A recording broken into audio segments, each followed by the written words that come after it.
Hey y'all, it's Alicia. Welcome back to my channel. And yes, I'm wearing the mermaid pajama, which means it is a making morning. Oh, that other pajama, folks, is in the garbage. You know, the one with the whole like glitter and bronzing stuff and gilding and EC 6000? Oh, my mother is a laundry queen. And I called her and I was like, okay, how do I get this glue out of my thing? Well, there's a reason that glue is great for ceramics, for adhering leather, for adhering plastic. It's because it doesn't come off, folks. Well, I could not get that EC 6000 off that jammy if I tried my best. I tried all different methods. My mom gave me all sorts of ideas. Nothing moved that glue. Nothing. So I may hate that EC 6000 is messy. I may hate that when I stand it up vertically, it still oozes out of the tube. How does that happen? But it does, each and every time. And I may hate that it stains lace and fine trim, like that thin pumpkin trim, that very light colored trim I put around the Alice book. Oh yes, I had to apply that in a thin layer with my finger, not even a Q-tip, because that would have stained that trim in a way you cannot imagine. I know because I did a test. I did several tests, and it stained. So the only way to do it was to put the thinnest layer possible, just enough to adhere. So I may hate all that about that EC 6000, but folks, that stuff does not come off. It's going to stand the test of time. It stands up to the humidity here. It bonds, but it makes a mess. And you know I am such a messy maker by nature. I had to work really hard for this collab, Crafty Michelle's spectacular collab, to be a more precise and judicious maker, to make sure I wasn't making any kind of crafty mess.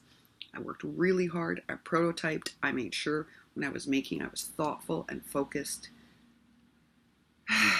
But a pajama was killed in the process, folks. In the trash it went. I could not rescue that pajama. So now I got this one on, my happy little mermaid. And that means I'm going to do a little makey today. But it's going to be small projects. And I'll tell you why. This lady hurt her back. Again, this is what happens when you're in your 40s and you're doing loads of hand washing. Oh yeah.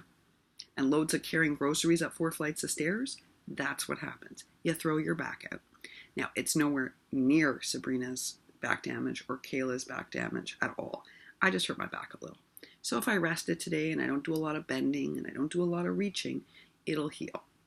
And worst case, I can go get an injection like I did last time and it'll be fine. So it's nothing chronically serious. It's nothing urgent. It just means I have to be cautious about where I make. And you know here, I don't have a flat surface really, right? I have a sofa, a floor, a bistro table that is so teeny, guys. It doesn't even hold 2 dinner plates. So that tells you how much flat surface I have. Not enough for paper cutting even. And I have that terrible mini cutter here. And still it's not big enough for that. I have to do all my paper cutting on the floor.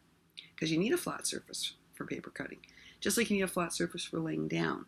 So when I have to do those, I have to sit on the floor and reach over. And the problem with that is it hurts my back. So when I've hurt my back and I do that, oh, it's a big problem. Thank goodness my projects for this week are done.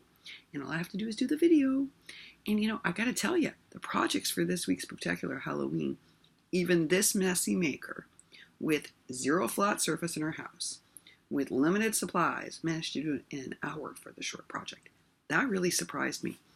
Now, I have to share this with you. When I say I make it in an hour or 2 hours, I time myself. I've actually had to veto a couple of projects because in the test phase, I made them in 2 hours. But when I actually went to make them and I was being super careful and I was being cautious, I took longer because I timed myself. So I had to veto those projects because they were not made in under 2 hours in the end. So I took them off of the list to share with you.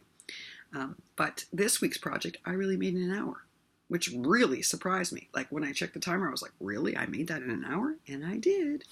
And that project was inspired by Tamika's Crafty World. She has wonderful project shares and tutorials, and often I'll watch one, and I won't make the actual item that she teaches, but it inspires me to make something else inspired by the item. So if you ever have a spare moment or two to watch some videos, Tamika's tutorials are fantastic. And I have to tell you, her measurements are accurate. I know, because remember I did that flip. I did her interactive flip book one just to test it, and her measurements were perfect, which helped me figure out my measurements. That's why I said my book was completely innovated by myself, but I learned a lot from watching Tamika's videos. So again, if you want to learn how to do a bunch of stuff, Tamika's the way to go. Even if you're a clean or Maggie Holmes maker, it's about the construction. It's not about the decorating. The decorating you can innovate all by yourself. But if you want to learn how to build things, Tamika is a fantastic resource, guys. And one of our wonderful resources here on YouTube, for sure. So I'm going to do a little making that I can do in my lap today, because I'm not going to be on the floor today reaching out, because it'll hurt the back more. And if I rest the back, it'll get better quickly. So I'll do things like rosettes, or I'll make some tassels, because tassels are easy to make on your lap. And I need to make some of those for packages that I have going out. So I'll do that. And I do need to get Zuli's package to the post office. So there was a cart that came with our place. I'll just put her package in the cart so I'm not carrying it, because it's kind of heavy, Zuli. And I'm going to drag it to the post office. So I need to get that out today. And the rest of my day, I'm just going to, I'm going to try to do a little cartooning for those self-care packages. This morning while I was having my coffee, I thought of a few cartoons that would be kind of funny to send with those self-care packages. So I may make those as well. Drawing, however, requires me to be uber focused. And it's a great activity for me while I'm in bed, but sometimes it takes me a long time to complete a drawing. Even a simple drawing that when you look at it, you're like, wow, that looks so simple. Oh yeah, but it took me hours. So if I have time today, I'll do that while watching your videos. I think the theme of this week, folks, should be self-care. I think we learned from this weekend and from videos from all of our crafty friends that we do not invest enough time in looking after ourselves. So I normally wish you guys a safe and happy and creative week, and I still want you to have a creative week, but I also want you to spend some time looking after yourself. We just don't do that enough. As women, we just do too much. So I hope you do something today that helps you feel restored and rested, whatever that is for you. For me, it is drawing and making. So if I'm doing a little making, that helps me feel restored. If I do a little walking, even with back pain, that's also very good for me. It's good for me physically, but it's also good for me mentally and emotionally. So a walk also does that for me. So I hope whatever it is that makes you feel rested and cared for, I hope you do some of that today too. And I'll be back on later today.